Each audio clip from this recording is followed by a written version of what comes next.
Everyone talks about emotional intelligence like it's some grand gesture or obvious trait, but the truth is, real emotional intelligence operates in the shadows. It's not flashy or attention-grabbing. It lives in the moments between conversations, in the pauses before reactions, in the choices nobody else notices you're making.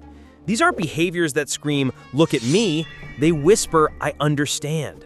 And that whisper changes everything about how people experience you. When tension fills a room like smoke, most people either fan the flames or get burned by them. They match the energy around them without thinking.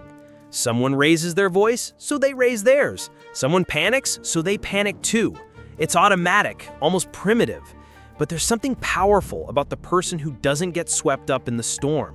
While others are reacting, you're responding. While they're escalating, you're stabilizing. Your steady presence becomes an anchor in rough waters. People gravitate toward that stability because it feels safe, it feels reliable. And in a world full of emotional volatility, reliability is magnetic. There's an art to reading between the lines that most people never develop. They hear "everything's okay" and move on, missing the tremor in the voice or the forced smile that doesn't reach the eyes. But you've learned to listen with more than your ears.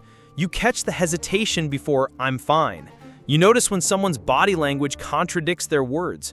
You see the person behind the performance. This isn't about being nosy or invasive. It's about being present enough to notice what matters. When someone feels truly seen, even in their struggle to articulate their feelings, they remember that. They remember you. The need to be right is intoxicating.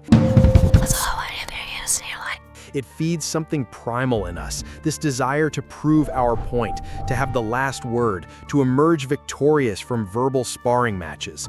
But there's wisdom in knowing when victory isn't worth the cost. Sometimes the relationship matters more than being right.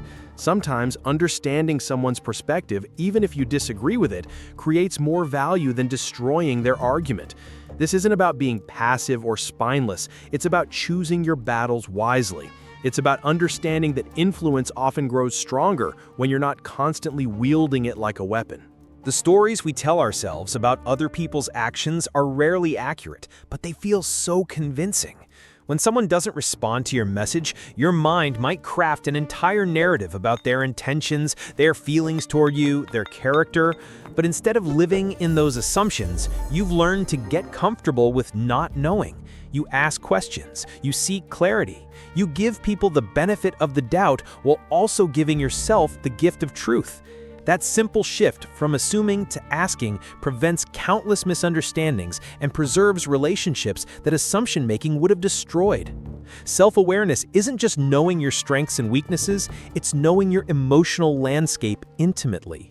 You know which words can instantly shift your mood. You recognize the situations that make your pulse quicken or your jaw clench. You understand your patterns, your reactions, your vulnerabilities. But more importantly, you've learned to create space between the trigger and your response. That space is where emotional intelligence lives, in the pause before you react, in the breath before you speak, in the choice to respond rather than simply react. True listening has become a rare gift in our world of constant distractions and competing voices. Most conversations are just two people waiting for their turn to talk, mentally rehearsing their next point while pretending to pay attention. But you've discovered something profound in the act of fully receiving what someone is saying. When you listen without agenda, without judgment, without the need to fix or advise, people feel it. They feel heard in a way that's increasingly uncommon. That feeling of being truly listened to creates a connection that goes deeper than most relationships ever reach.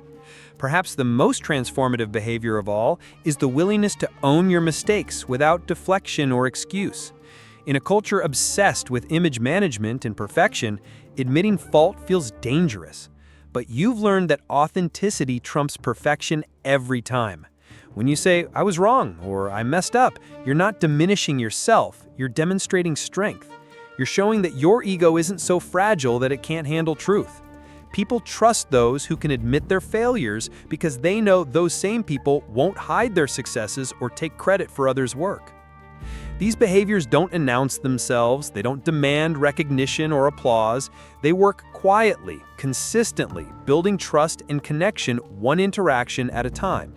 They're not about impressing people with your emotional sophistication.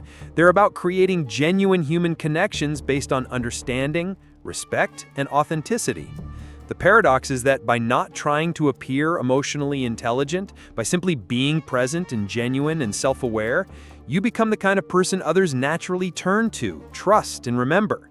Because in the end, emotional intelligence isn't about managing others' emotions, it's about mastering your own responses to the world around you.